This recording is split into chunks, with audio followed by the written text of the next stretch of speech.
IDFM 98 de la bande FM, bonsoir à toutes et bonsoir à tous. Au-delà du miroir avec Gaël Faure, Faure, Materia Prima, s'éveiller à sa nature. On va parler d'alchimie végétale, d'éveil vibratoire et de rituels. C'est un livre qui est publié chez Tana Édition. Bonsoir Gaël Faure. Alors, qu'est-ce qu'on peut dire de vous? Vous êtes une alchimiste du végétal et vous êtes guérisseuse. Vous êtes aussi une artiste animée par votre curiosité de la nature et de ses merveilles que vous offrez. D'abord, vous avez été archéo-anthropologue, puis directrice artistique et illustratrice pendant presque 20 ans. Oui. Un éveil spirituel soudain vous a mené à une profonde introspection et à la découverte de la magie de l'énergie des plantes sacrées et des mondes subtils. Depuis plusieurs années, vous avez créé des élixirs spagyriques subtil et vous recevez dans un lieu médecine qui s'appelle Natura Gracia afin d'accompagner les personnes qui le souhaitent dans leur propre quête d'éveil et de mieux-être grâce à la guérison vibratoire et à la sagesse des plantes. C'est un livre où vous avez fait des textes, des photographies, des illustrations, et puis il y a Maëva Alliot qui a fait des portraits. Des portraits de quoi? De moi. J'ai fait tout le reste des illustrations et des photographies, mais les photos de moi, ça, je ne pouvais pas les faire. D'accord.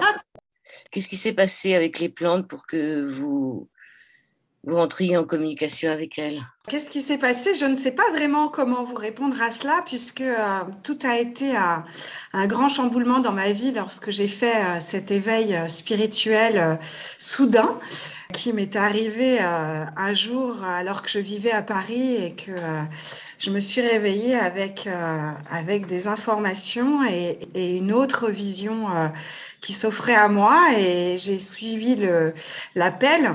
Et j'ai donc cheminé petit à petit vers ce qu'on appelle l'éveil. Je me suis ouverte aux énergies, je me suis ouverte aux mondes invisibles petit à petit.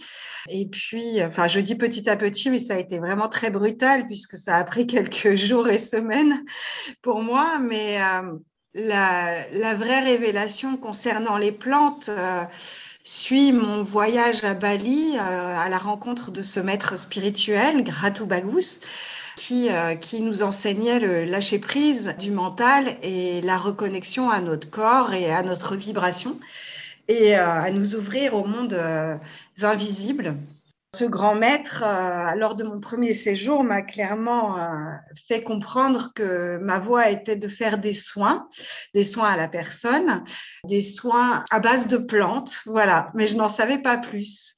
Évidemment, les plantes m'ont toujours beaucoup intéressée, mais je n'y connaissais vraiment rien. Je n'étais ni botaniste, ni alchimiste, ni quoi que ce soit.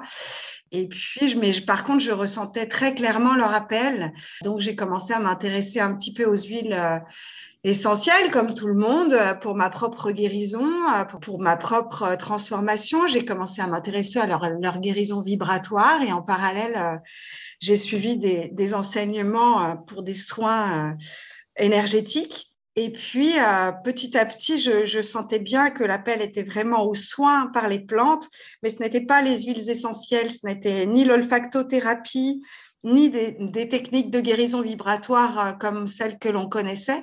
Et c'est une synchronicité absolument merveilleuse qui m'a permis d'entendre le mot spagyrie.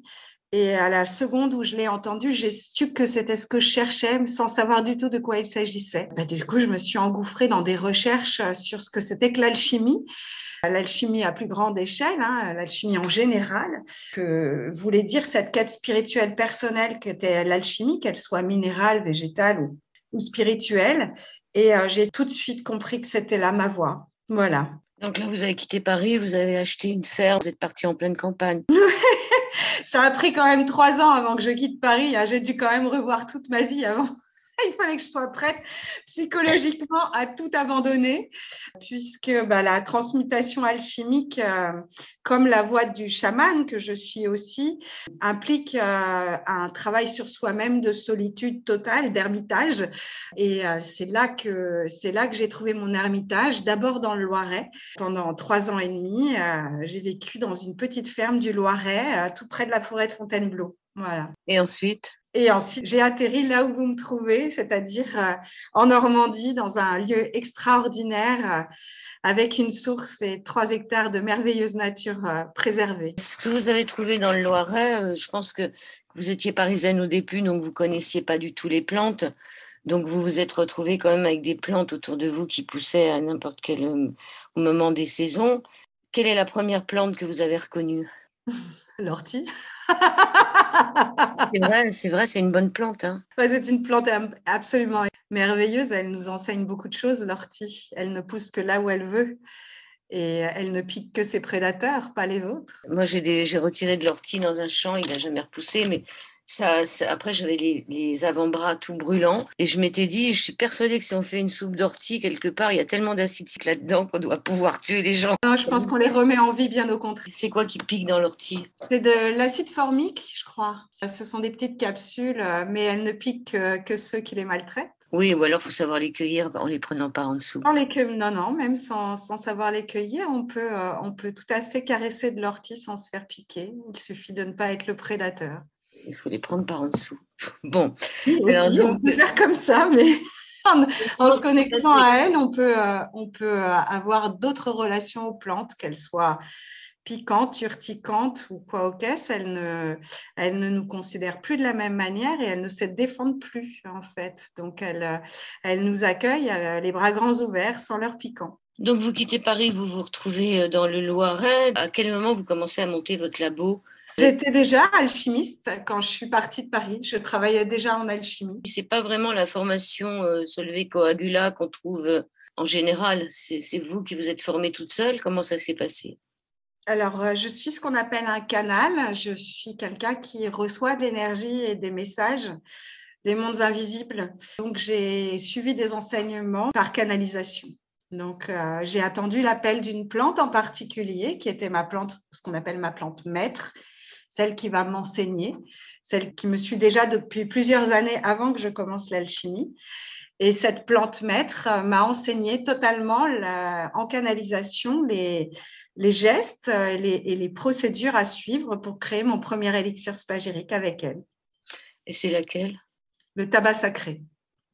C'est plutôt chamanique, ça. Le tabac est utilisé dans de nombreuses cultures et notamment chez les brahmanes aussi.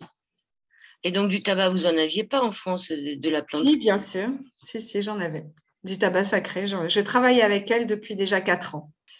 Donc ça, c'est la première plante qui est venue vers vous, mais après, en tant que plante que vous ramassez, que vous cueillez vous-même, c'est pas pareil, parce que là, ce tabac, vous l'avez pas cueilli, vous n'êtes pas allé le chercher sur place.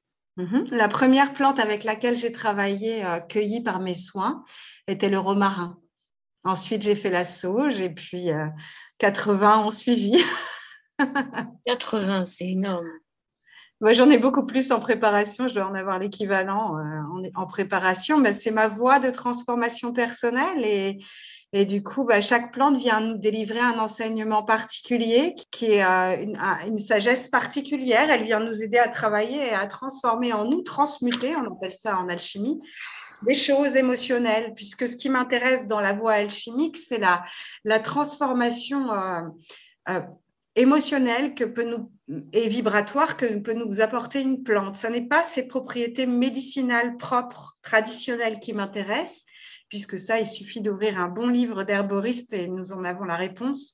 Ce qui m'intéresse, c'est de ressentir et de me relier à elle pour savoir quelle est sa sagesse et quel est son enseignement et quelle va être son action sur mon corps, sur mon physique, mais aussi sur ma capacité à me relier à mes émotions et à les guérir.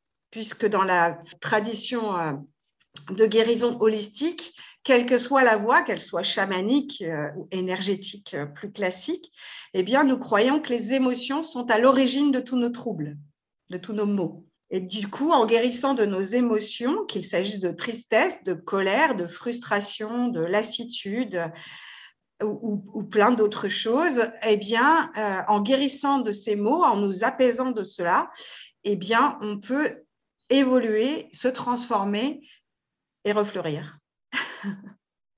On va revenir sur l'appel, hein. Vous dites que vous n'imaginiez pas en rentrant dans une exposition de photographie de Claude Nory que cette journée marquerait un tournant majeur dans votre vie. Et là, qu'est-ce qui se passe? Vous voyez une photo. Vous revenez quelques années en arrière encore. Je reviens quelques années en arrière parce que c'est toujours intéressant de savoir où est le déclic. Le déclic, je vous l'ai dit tout à l'heure, il est vraiment un réveil le matin. Je me réveille et j'entends des choses dans ma tête et je perçois des choses sur les gens que je croise dans les rues de Paris. Je suis directrice artistique, je ne crois en rien. Je n'ai aucune sympathie pour la spiritualité puisque je la considère à ce moment-là encore comme une religion ou un énième dogme.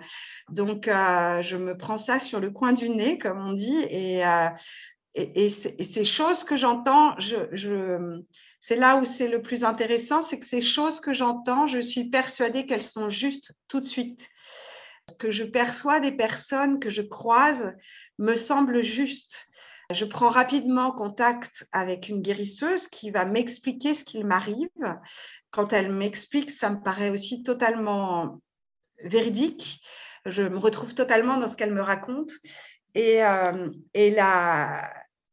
quelques jours après cet éveil et ce réveil matinal avec ces visions, eh bien, j'entre dans une exposition d'un homme extraordinaire, un photographe extraordinaire qui s'appelle Claude Nory.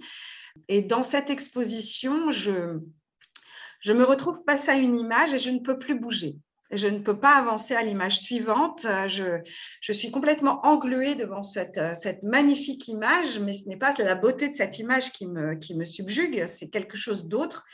Et j'entends que je dois me rendre à l'endroit où a été prise la photo immédiatement.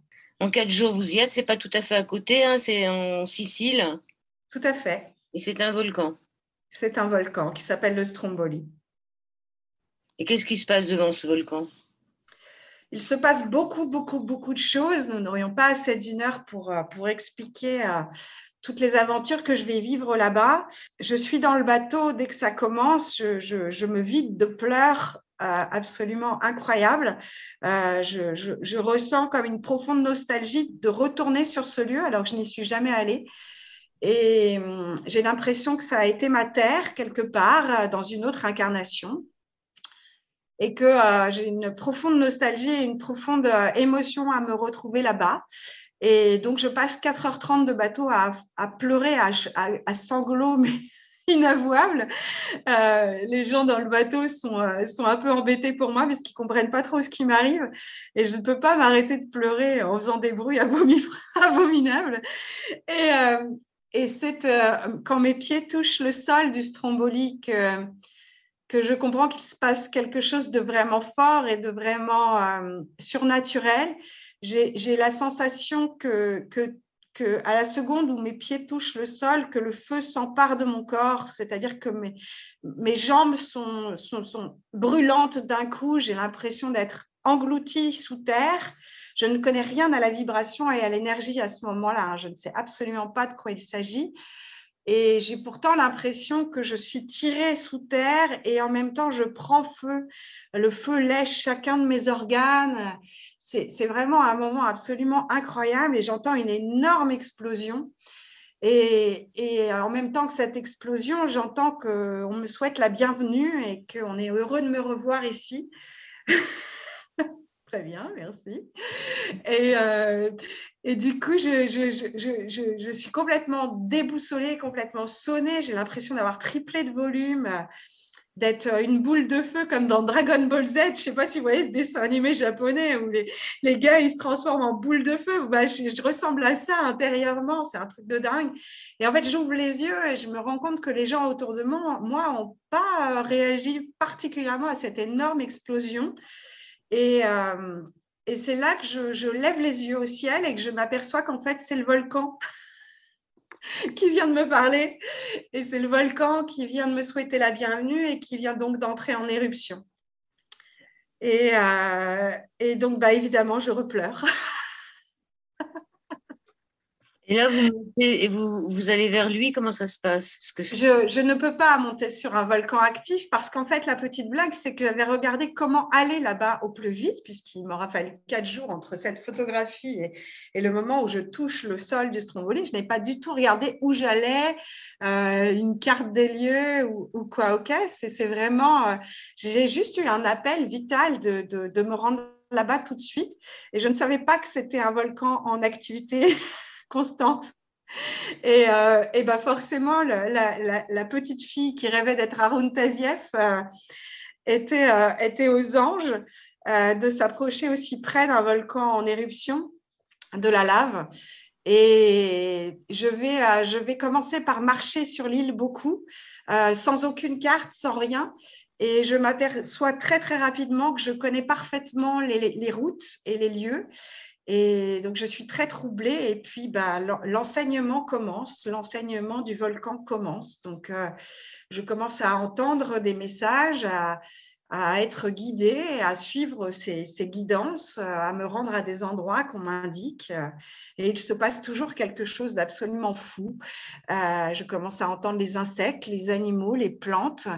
Je me reconnecte complètement à mon corps, au vivant. Et forcément, bah, quand je rentre à Paris une semaine plus tard, une semaine de solitude, hein, puisque j'avais choisi de partir seule et d'avoir le moins de contact possible avec les gens de l'île pour justement savourer et profiter de la magie de ce qu'on m'offrait. Eh bien, quand je rentre à Paris, je suis complètement transformée puisque bah, ne croyant en rien, je crois en l'infini des possibles. Deuxième partie de cet au-delà du miroir sur l'antenne d'IDFM 98.fr sur toute la planète Terre avec Gaël Faure. On parle de la materia prima qui est dans la pensée alchimique signifie la substance primordiale, la matière universelle par laquelle tout peut être créé, épurée du superflu. Elle offre au monde la meilleure version d'elle-même, la plus juste et la plus complète. Dans la première partie, on a vu cette histoire avec le volcan. Est-ce que finalement, c'est ce volcan qui a tout déclenché?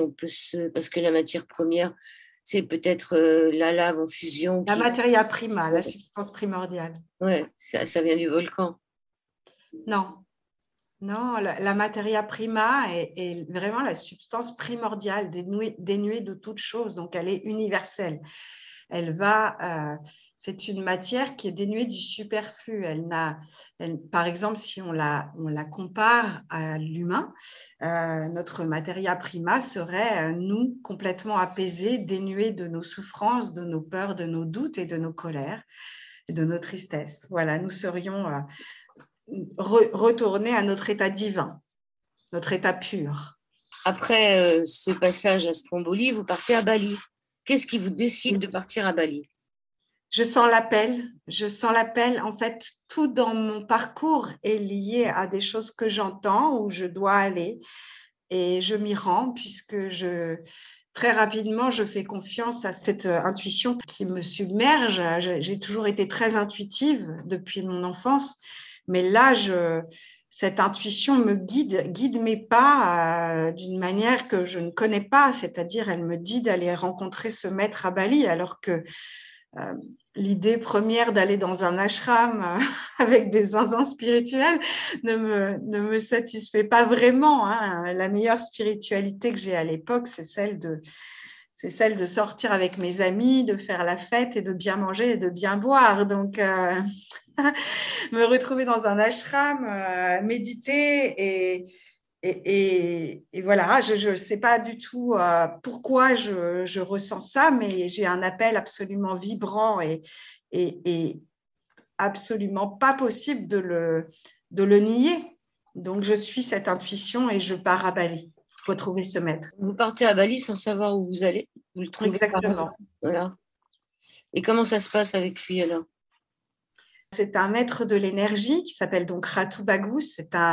C'est un grand maître spirituel et un grand brahman dont l'ashram se trouve sur un volcan qui est aujourd'hui actif, qui était endormi à l'époque, mais qui s'est réveillé depuis, qui s'appelle le mont Agung, qui est la terre sacrée, celle où vivent les dieux dans la religion hindouiste et dans toute l'Asie.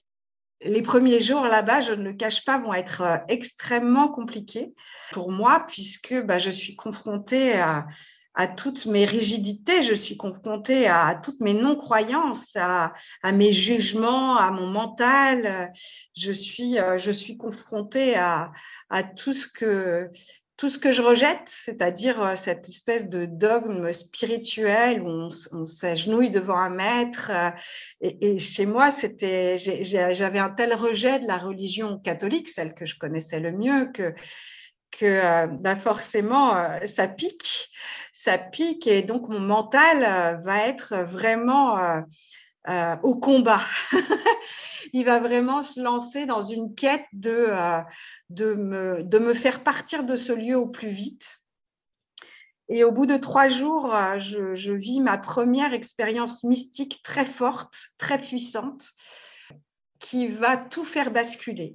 Je prends une décision majeure ce jour-là, au moment où ces apparitions mystiques complètement dingues m'arrivent, qu'il se passe quelque chose de merveilleux et il est hors de question que j'écoute mon mental dorénavant, que je veux revivre quelque chose comme ça, quelque chose d'aussi fort et d'aussi beau et d'aussi fou, et que du coup, mon mental va devoir se taire et que je resterai là le mois entier et même plus s'il le faut. Et du coup, cette décision très, très forte que je prends avec moi-même, avec mon cœur, à l'encontre des injonctions de mon mental qui me dit de fuir à toutes jambes, que c'est n'importe quoi, que de toute façon ces gens sont tarés, gna gna gna gna gna gna.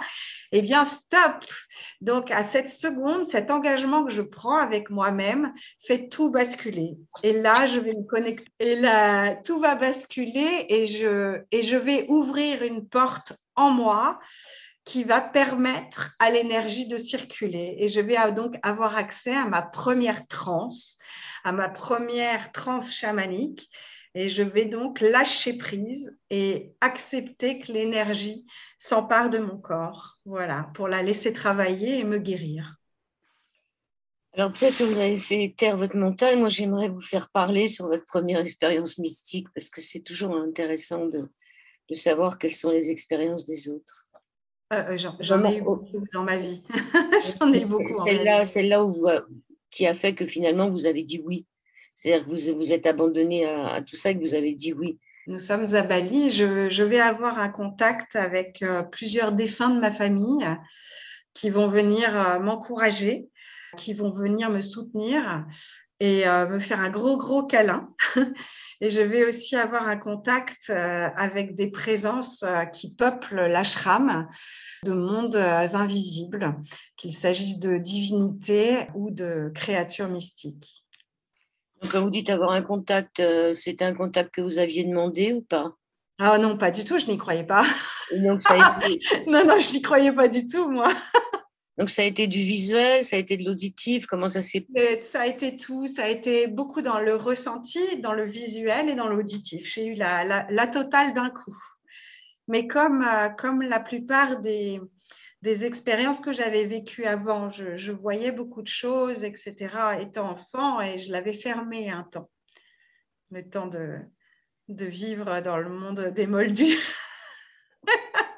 Bon, on va avancer un peu, on quitte Bali et puis là, vous êtes déjà installé, je pense, et vous dites que des différentes approches alchimiques que vous rencontrez, c'est la vision de la druidesse spagiriste Viviane Lemoulet qui vous interpelle le plus. C'est une femme que vous avez rencontrée. Pas du tout, non. Non, non, pas du tout. J'ai essayé de la rencontrer, mais mes messages sont restés lettres mortes.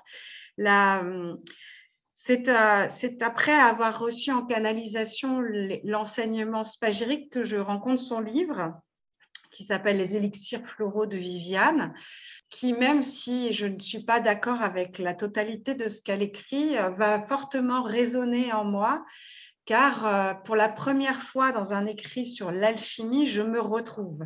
Et je retrouve totalement les pratiques que l'on m'a enseignées en canalisation. Donc, en fait, je vais être confortée mentalement. Je vais être confortée dans l'idée que, oui, c'est bien réel et que d'autres personnes ont déjà eu ce genre d'enseignement, même si l'alchimie traditionnelle, c'est celle que j'appelle l'alchimie de Paracelse ou l'alchimie hermétique, qui n'est pas du tout la même pratique, puisque nous n'avons pas du tout le même contact aux vivants, ni le même contact aux plantes. et nous n'avons pas tout à fait les mêmes étapes, même si elles sont très proches de création d'un élixir. Cette femme, Viviane Lemoulec, va vraiment m'apporter la confirmation que ce que je fais est puissant, même si je le savais déjà, c'est-à-dire que mon mental et mon ego sont rassurés. Et donc je vais lire son livre et puis je vais continuer tel que mes plantes me l'enseignent, hein, puisque évidemment, mon enseignement étant en canalisation, je m'occupe peu de ce que perçoivent les autres. Ma voie est vraiment de trouver des clés par moi-même et de trouver des formes de guérison qui me correspondent et qui sont mes voies à moi, pas les enseignements d'un livre d'un autre. Alors, ce livre est un beau livre avec beaucoup d'illustrations, avec aussi des exercices à faire. Des pratiques, oui. Oui, j'aime bien la pratique, l'activation des chakras. Oui, c'est les dessins que vous les avez faits. Les collages énergétiques, oui, tout à fait. Ce sont des œuvres qui portent, que j'ai créées en état de conscience modifié, donc en une sorte de transe, mais sur mon ordinateur, ce qui n'est pas tout à fait évident au début. Et je me laisse guider pour insuffler de l'énergie et de la magie dans cette œuvre. Et du coup, la personne sensible va pouvoir se connecter à l'énergie de ces collages pour l'aider à travailler la pratique qui est proposée en face.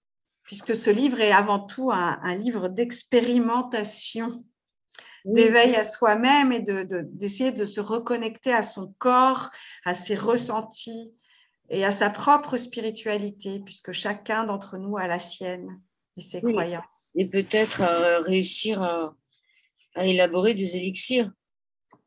Tout à fait. Je donne ma pratique de reconnexion au végétal afin de créer ses propres élixirs spagyriques, afin de créer ses propres outils de guérison personnelle.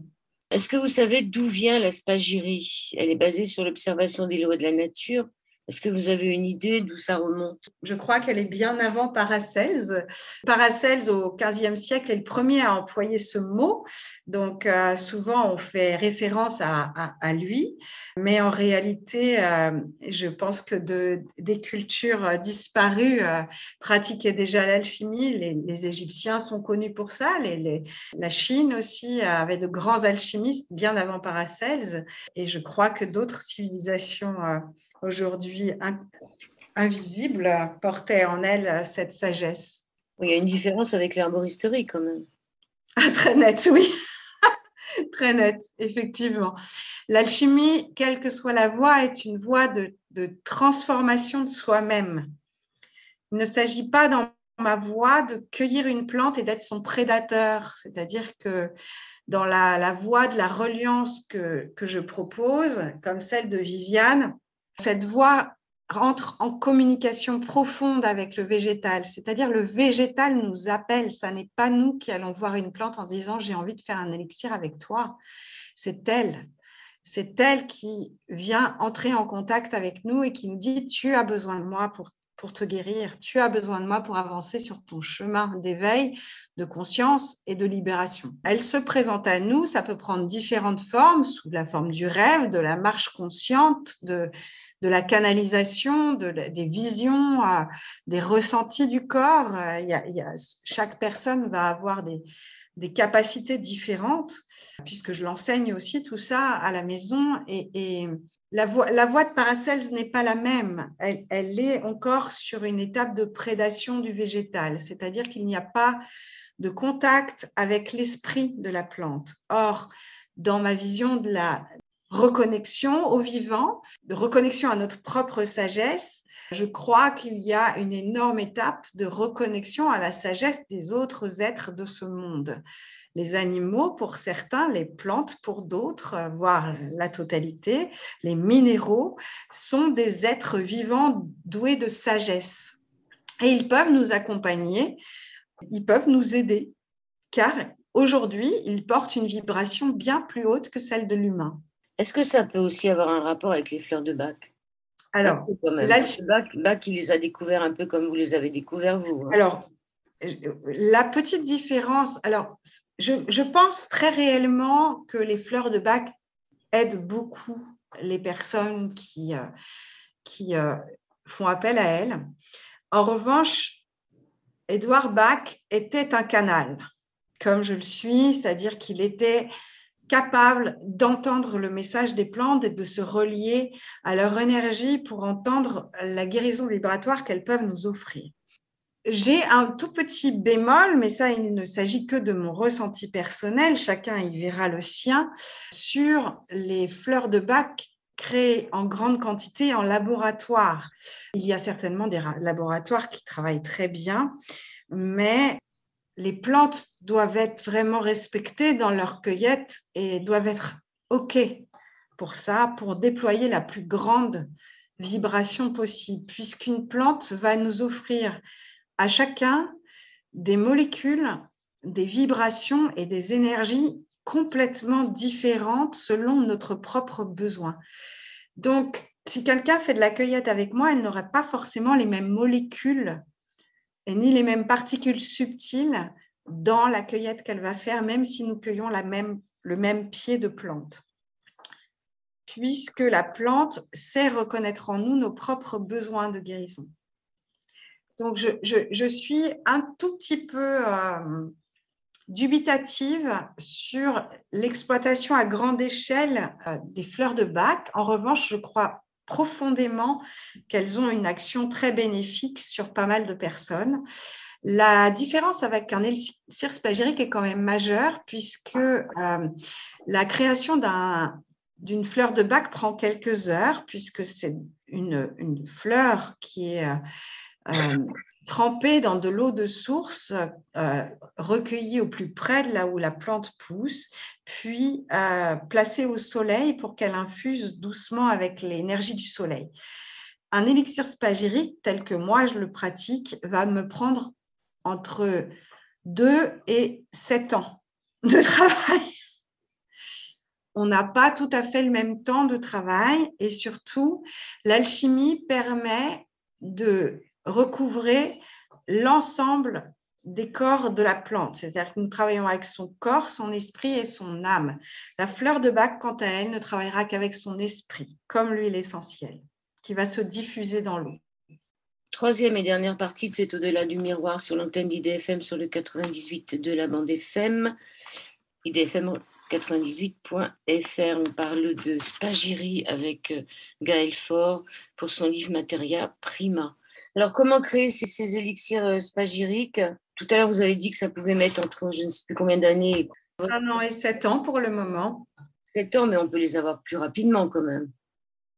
Oui, tout à fait. Au début, il arrive que ça prenne un petit peu moins de temps, mais il y a énormément de phases de dissolution et de maturation qui sont assez longues. Et quand nous nous relions au cycle naturel, eh bien, nous suivons ce cycle puisque ce n'est pas nous qui décidons du temps de dissolution de l'esprit de la plante dans l'alcool, qui est la première phase, qui est le solve, bien après la cueillette et la reliance au végétal. Hein, bien sûr, comme je le disais tout à l'heure, il y a une vraie connexion avec la plante. Nous lui demandons, après avoir entendu son appel, nous lui demandons son accord pour l'accueillir et elle nous indique quelle partie et quelle feuille ou quel fruit, quelle fleur cueillir. Ce n'est pas nous qui choisissons. Ça lui permet de déployer des énergies propres à chacun et qui vont donc accompagner chaque personne dans sa propre guérison. Et le sol, qui est la plongée dans l'alcool, va permettre à la plante de se diffuser, de diffuser son esprit. Pendant chaque étape alchimique, la plante subit des épreuves, donc la plongée dans l'alcool, le sol, elle dissout son esprit dans de l'alcool. Ensuite, la calcination, qui va être de brûler l'inutile.